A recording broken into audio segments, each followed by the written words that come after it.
Som com som, i així seguirem sent, i així seguirem sent. Som com som, i així seguirem sent. Per nosaltres, sortir amb Aprenem ha suposat una tranquil·litat, no?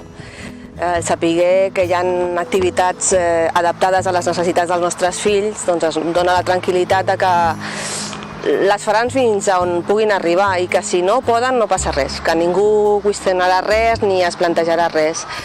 També ens ha agradat molt, per exemple, doncs que tothom sap el que passa i que si hi ha un crit no passa res.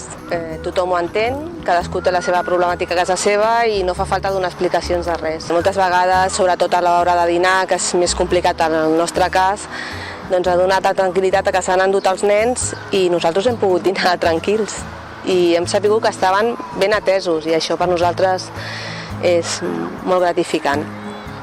També moltes vegades ens plantegem aquestes sortides una mica terapèutiques, no? Perquè parles amb altres pares, comparteixes problemàtiques, interessos i bueno, és molt positiu, no? Nosaltres estem molt agraïts a Aprenem per això. No, que al principi era bastant difícil anar a hotels, òbviament perquè és un espai molt tancat i clar, després els menjars, sabies que no t'anaven a menjar, tenies que estar... Era molt complicat i el que te trobaves al voltant, no?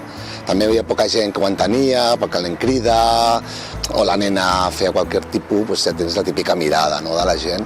Clar, si vas a una sortida Aprenem, tens aquests monitors, que tens aquest temps de poder dinar tranquil, que una sortida cap de setmana no pots anar a un restaurant, no, és que no pots, perquè un restaurant és impossible estar dinant amb ells, no? Estàs sentat a la taula, un t'està corrent, l'altre està cridant, l'altre que se'n vol anar, i l'única forma és en un apartament. És molt difícil tenir una sortida, com pot tenir qualsevol família, anar a un hotel un parell de dies, no? I clar, i ho vas deixant, i fins, bueno, vam trobar l'associació i realment les sortides que podem sí que anem, perquè també té aquesta tranquil·litat i, bueno, que pots fer alguna cosa que generalment no fa sovint.